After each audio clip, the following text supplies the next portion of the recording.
Dear friends, Father Arvind has given me this great honor of addressing you tonight for as your Goodnight talk. I am very grateful to him for this honor. My name is Father M.C. George Menamparampil, an Indian, Salesian of Don Bosco, a priest of course, and I am here. I work in Rome in the Generalate, the Casa Generalissima at Rome, the headquarters of Don Bosco. Some years ago, many years ago, in late 80s, beginning 90s, I was working as the international chaplain of a youth organization based in Belgium. And I used to spend 6 months in a year roaming around the world visiting various groups of young people in all the countries. When I finished my 2 terms, which is what is allowed by their rules, I went back to India and went back to my province. And my provincial, what did he do? He put me in a parish for 1 year. A parish away from you could say a God-forsaken place, where there was a small school up to the age of up to class 4. I was the assistant parish priest. And to make a phone call, I would have had to walk 8 kilometers. Isolated totally from other communities, no visitors coming there that way. We were just 2 Salesians. There was a parish priest who was much younger than myself and me. And some people were surprised that I was enjoying my life there. 8 years. International chaplain, going around. I went down to 39 countries during those 8 years, and here I was in that village.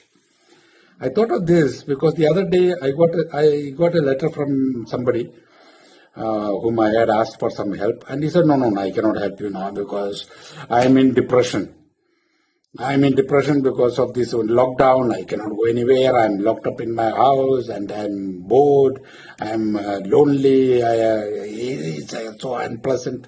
I am not in the mood to do anything. You ask me some other time or you ask somebody else. I said, okay, I'll ask somebody else. And then I thought of Nelson Mandela.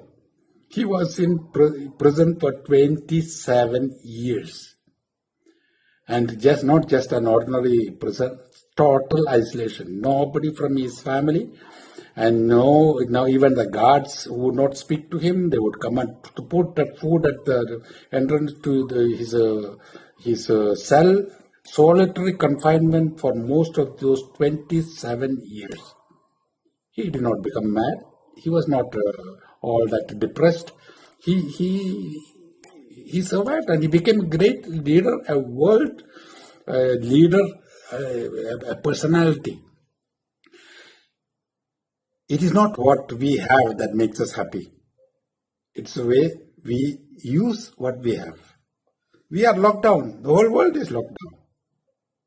We can be miserable with it, depressed, go mad, and quarrel with anybody who is nearby, members of the family or whoever is with you. We can do that. Another way is to say, thank you, Lord, for this holiday. Thank you for this break. Let me see what I can do with this break which I have got. I can rest, take extra rest. I have to catch up on a lot of sleep which I missed during my work. I could spend time with my family.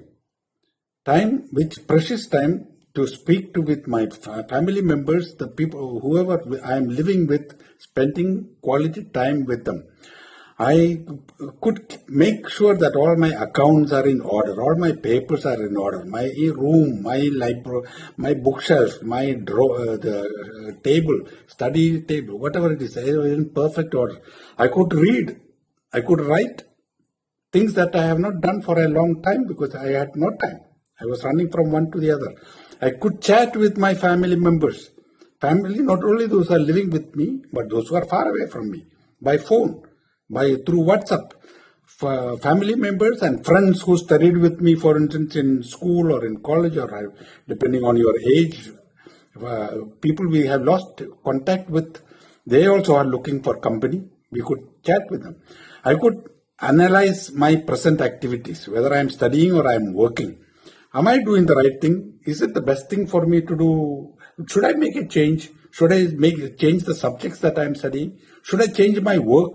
Should I leave my job and look for another job? Should I look for self-employment for myself? I could analyze the nature of my main activities and see whether I need to change. This is a wonderful opportunity to learn something new. If you come out of this lockdown having learned nothing new, I think I would say you are absolutely lazy and you do not deserve happiness really. This is such a beautiful time that you are given. And today with the internet that we have, there are such a lot of things that we can learn. You can even study and get a qualification, official qualification through reputed universities studying online. Learn something new. Pick up some new skills.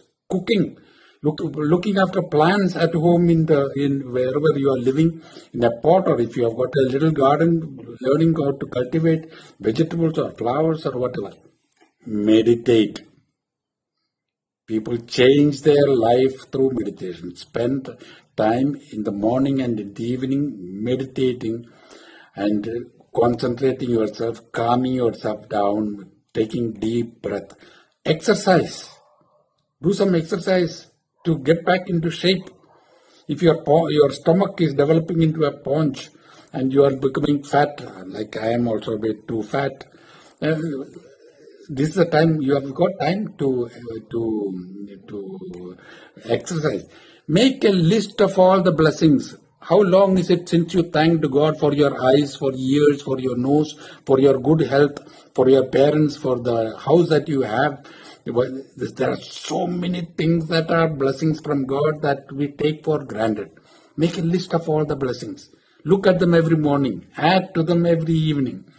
And start writing a diary of what you thought of, what you did, what you said to people during the day. Some reflection. Write a diary every day that helps you a lot to meditate, to concentrate, and to become self-disciplined. Above all, I would say pray. Pray for yourself.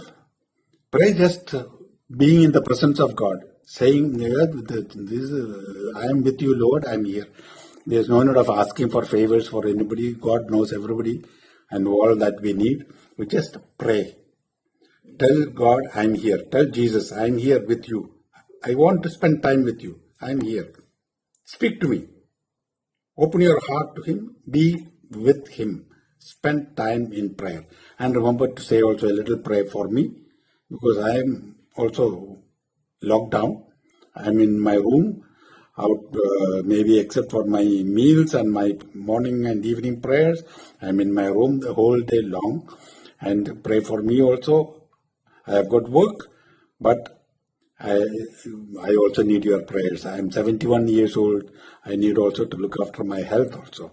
Pray for me and pray for each other. Let us come closer to one another as we come closer to God. Thank you once again for this opportunity to speak to you. Good night. Take a good rest. Goodbye.